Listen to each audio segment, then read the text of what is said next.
Bismillahirrahmanirrahim.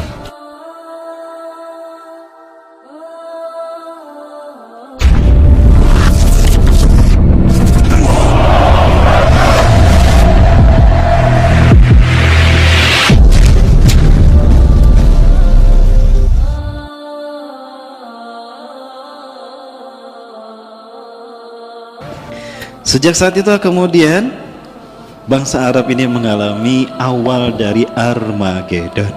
Ya, jadi Armageddon ini panjang. Dimulai, jangan-jangan Armageddon ini memang sudah dimulai dengan Arab Spring kemarin. Ya, pemimpin-pemimpin Arab yang kufur, mereka bekerja sama dengan kaum-kaum yang kafir juga, ya, untuk memerangi umat Islam. Sebagai contoh yang Bapak Ibu saksikan ini, ternyata Vladimir Putin, sosok yang berambisi untuk menciptakan Rusia Raya. Dia ingin menciptakan hegemoni Rusia, terutama di Timur Tengah. Dan dia berhasil mengalahkan Amerika. Dan dia ingin menciptakan satu prestasi dari Rusia, mengalahkan pendahulunya, mengalahkan Stalin, bahkan Lenin, bahkan Gorbachev. Ada satu hadis terkait dengan huru-hara akhir zaman ini, tentang Armageddon ini, yang ini dikemukakan oleh Abu Hurairah. Abu Hurairah pernah menyebutkan dalam beberapa riwayat hadis tentang fitnah akhir zaman. Bapak Ibu rahmati Allah,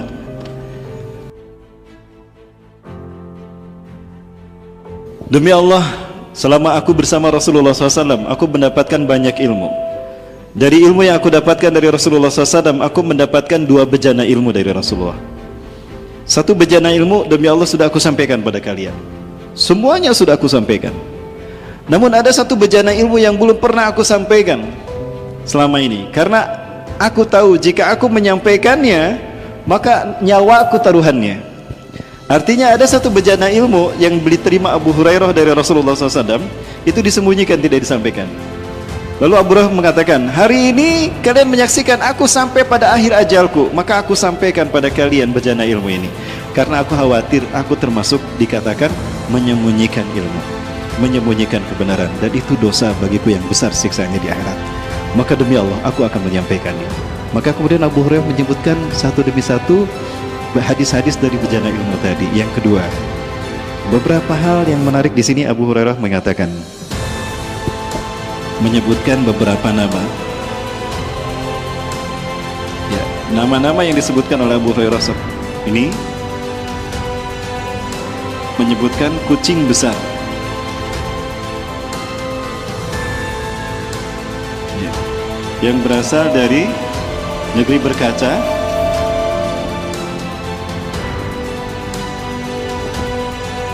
ya, kemudian juga menyebutkan kata Rus atau Al-Rus.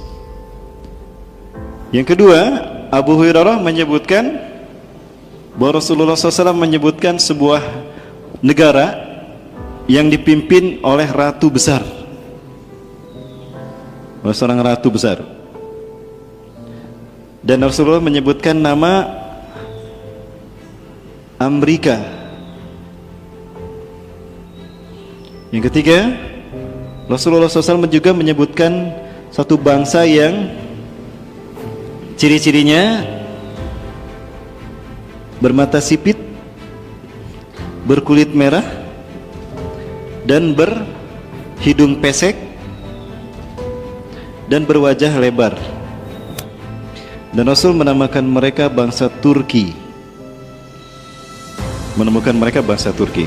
Ini beberapa hal, 3 hal diantara apa yang disampaikan oleh Abu Hurairah terkait dengan bejana ilmu yang kedua. Menarik Bapak Ibu kalau kita lihat apa yang disampaikan oleh Abu Hurairah. Pertama tentang kucing besar dan juga negeri yang berkaca dan Rus atau Al-Rus. Kira-kira ini asumsinya ke negara mana?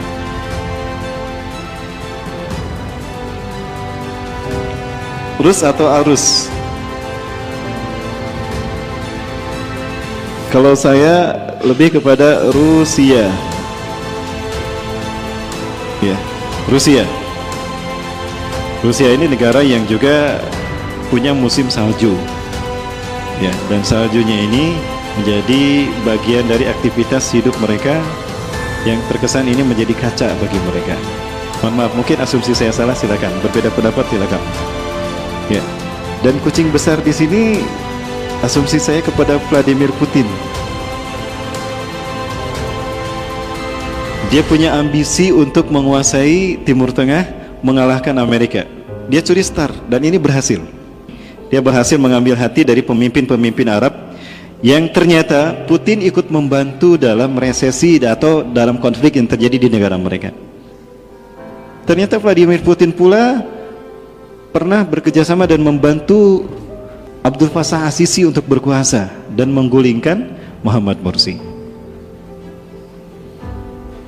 Begitu pula dengan Israel. Ya, karena Israel berada di satu negara bagian dari negara wilayah Syam, maka Putin pun melakukan hubungan erat, menjalin hubungan erat dengan Israel, yang memang sejak awal sudah getol melakukan upaya untuk menciptakan the New World Order, tata dunia baru, mewujudkan hegemoninya menguasai dunia. Yang dia ingin Israel memang dunia, tapi titik tolaknya adalah Palestina. Karena dalam pandangan Israel, Palestina adalah jantung dunia. Dia menghubungkan tiga benua, benua Amerika, benua Afrika, Mesir dan Afrika, benua Eropa, dan benua Asia. Ya, dalam teori jantung dunia, siapapun yang menguasai Palestina, dia akan menguasai dunia. Nah, Israel menguasai Palestina. Maka Vladimir Putin yakin dia tidak bisa mengalahkan Israel dalam hal ini untuk menguasai Palestina. Maka tetap Palestina serahkan pada Israel, cuma ada kerjasama bersama Vladimir Putin, dan dibuatkanlah MOU untuk tetap menguasai berdampingan menguasai Timur Tengah. Ya, MOU dan kesepakatan yang mereka buatkan kemudian diserahkan kepada bangsa yang menjadi eksekutor di lapangan. Siapa dia? Iran. Ya, Iran. Ya, dan Vladimir Putin pun menjalin kerjasama dengan bangsa Iran. Dia sangat mesra untuk menyatakan hasrat keinginannya untuk menguasai Timur Tengah. Maka Iran membantu kuat apa yang ditawarkan oleh Vladimir Putin. Karena jika Israel sepakat, maka Iran pun sepakat. Karena antara Israel dan Iran itu setali tiga uang, 11-12. Di mana ada Iran, di sana ada Israel. Di mana ada Syiah, di sana ada Zionis. Ya, karena Syiah ciptaan Yahudi, Bapak Ibu, baik secara ideologi ataupun secara politik. Secara ideologi, Syiah diciptakan oleh Abdullah bin Sabah di zaman Ali bin Abi Thalib radhiyallahu anhu, sahabat Rasulullah SAW. Ya, setelah diusir oleh Ali, tadinya mau dibunuh, tidak jadi, diusir oleh Ali, lalu di Madain dia menciptakan sekte Syiah Sabaiyah. Itu sekte Syiah pertama di muka bumi. Ya, tapi orang Syiah sekarang menutup-nutupi itu. Oh, nggak ada Abdullah bin Sabah dalam Syiah, padahal ada. Padahal itu penciptanya. Adapun secara politik, Yahudi menciptakan Khomeini tahun 1979, membantu Khomeini menggulingkan Shah Reza Pahlavi. Ya, sampai dunia ikut mengacungkan jempol. Bahkan Dr. Yusuf Qaradawi ikut mengacungkan jempol selamat kepada Khomeini. Tapi begitu tahu ternyata Khomeini akidahnya Syiah, Dr. Yusuf Qaradawi meminta maaf dan bertobat, menyatakan diri saya bertobat pada Allah atas jeroan yang salah dari saya. Kalau dulu mengira Khomeini akan memenangkan Islam dan kaum muslim, ternyata bagian dari Yahudi. Baik. Dan berikutnya, Syiah berambisi untuk menyebarkan ajarannya melalui tahapan-tahapan yang digagas oleh Khomeini.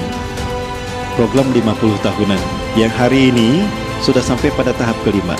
50 tahun ini dibagi menjadi 5 tahap, artinya satu tahap 10 tahun. Dan sekarang adalah tahap kelima, tahap mereka memanen hasil kerja mereka di dunia. Dan yang terakhir yang akan mereka petik itu adalah Asia. Negara Asia pun dilik oleh Iran untuk bekerjasama dalam mengejarkan revolusi Syiah ini.